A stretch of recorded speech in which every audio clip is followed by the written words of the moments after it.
Hello, I am the Greek Geek because I'm 50% Greek and 100% a geek. Now, I've heard that critics and quite a few people, for that matter, have been complaining that now this movie has too much Godzilla in it, as opposed to the previous one in 2014 not having enough Godzilla. So there's no pleasing people, apparently. Like, have you seen a Godzilla movie from the Toho series of movies? There's either too much or not enough. There is no in between with those movies.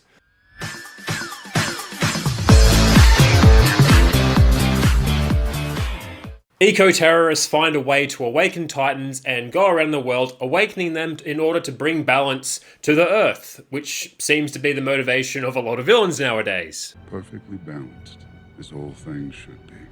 Meanwhile, a group from Monarch band together to try and stop them, and in the background, monsters are fighting each other constantly. So all the Titans get more screen time and there's a lot more battles as opposed to just one at the end. That's good. But the battles are poorly lit and are often at night time and can be hard to see. That's bad. There's human characters as well. That's good. But they're pretty much all boring and forgettable. Can I go now? Well, to be frank, no one really cares about the human characters in this movie. It is a Godzilla movie, so they're not important to a lot of Godzilla fans. Like, we have some really good actors in the movie, but like Charles Dance and Millie Bobby Brown, but their performances aren't really that great and aren't that memorable. Even Charles Dance, who was a really great actor, who you may know from Game of Thrones as Tywin Lannister, I could even think of a few lines of delivery that weren't that great from him, and he's a great actor, and everyone else is just okay to pretty bad. So human characters, no one cares about. And there's more monsters added to the roster as opposed to just Godzilla and the Mutos from the previous movie. We've got King Ghidorah or Ghidorah, however you want to pronounce it, Mothra and Rodan. You've got other Titans as well, but they're just new ones just made for these movies. They haven't been shown previously in any other Toho movies, so they're made just for this series of movies. And with the Monarch team, they try to focus on too many characters throughout the movie. There's a lot of side characters that get quite a bit of screen time and pop up all over the place. Like that army dude who just keeps showing up everywhere to help try and save people and do nothing against the Titans, essentially. You gotta be kidding. I liked that they had so many callbacks to previous movies, like calling Mothra Mozura, which is what the Japanese called her in the Toho movies, and with King Ghidorah, or Ghidorah, being called Monster Zero, which was what King Ghidorah was called in previous Toho movies as well. The music as well, they have a lot of the original, not a lot, but they have some of the original Godzilla themes added throughout there, and I think they were mixed up a little bit to make them a bit more modern or sound a bit different, but I really liked them and almost teared up when I heard them, especially at the end of the movie. And what I think might be another callback, I'm not 100% sure, but the mythologist in the movie, played by that actor whose name I can't pronounce, but I've seen her in a lot of martial arts movies. She has a twin sister and she's been studying Mothra. And I think it's a callback to the Shinobijin fairy twins that we saw in the previous Godzilla movies with Mothra. Mothra, Rodan, Ghidorah.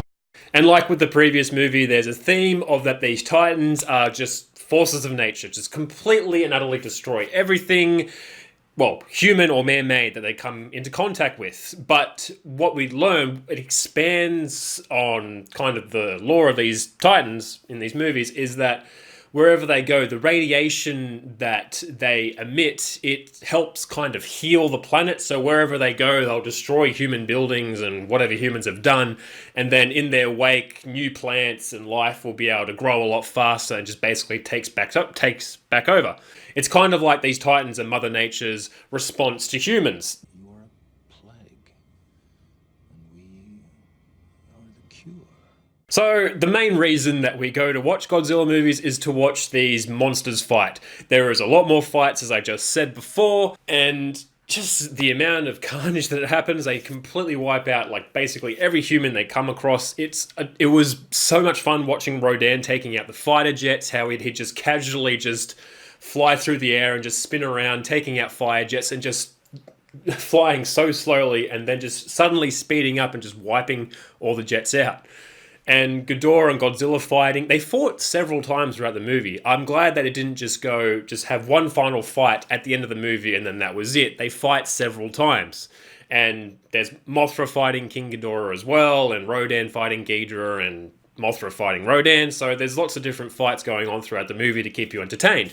Now, as I said before, the lighting is a bit not so great. It takes place a lot in the dark, or it's late afternoon or something. It's usually pretty low light, and it's hard to make out what's going on sometimes.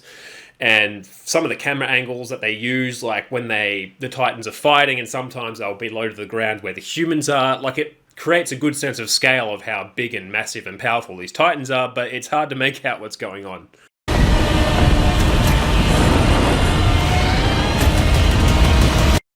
So obviously this movie is very special effect heavy, but the Titans do look very good.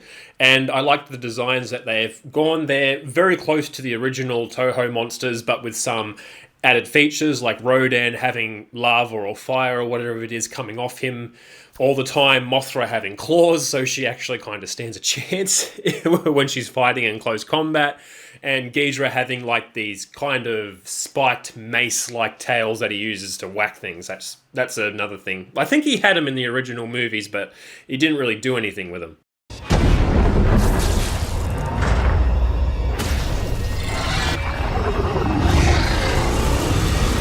As a sequel, this dials everything up that happened in the last movie up to 11. It is insane the amount of action and monster fights there are in this movie. And that's all I wanted from this movie. I didn't want deep characters or superb acting or anything. I only wanted to see gigantic monsters beat the shit out of each other, and that's what I got. So what I liked is that the monsters got more screen time, there's more monster fights. I liked the theme of like monsters being able to heal the world and all that. That was interesting. Use of older music, like the older Godzilla themes, and there being lots of callbacks to previous Toho movies. And as a sequel, it just dialed everything up to 11, and that's all I wanted. So I really enjoyed this movie. Now, things I didn't like so much is like the bland characters and acting and that. Like, that's not really what I needed in this movie, but it's still a kind of a drag when it focuses a lot on the humans. And the Titan fights are a bit dimly lit, and the camera angles are a bit awkward, so it's hard to make out what's going on. That's all I really have to complain about this movie. Yep, this movie was everything that I wanted it to be. I was even surprised that my girlfriend enjoyed this movie. She is not a Godzilla fan like me, but she still had a good time with it. So there you go. Even if you're not a Godzilla fan, you might enjoy this movie like Godzilla fans like me. So before we finish, if you're new to my channel, thank you for watching my video. If you're interested in seeing more of my content, I talk a lot about science fiction, monster movies, superheroes, and fantasy in that kind of genre. If that sounds like something you'd be interested in, please consider hitting the subscribe button and that notification bell to stay up to date. As always, thank you so much for listening to me ramble on about a movie for a few minutes. Thank you again, and I'll catch you next time.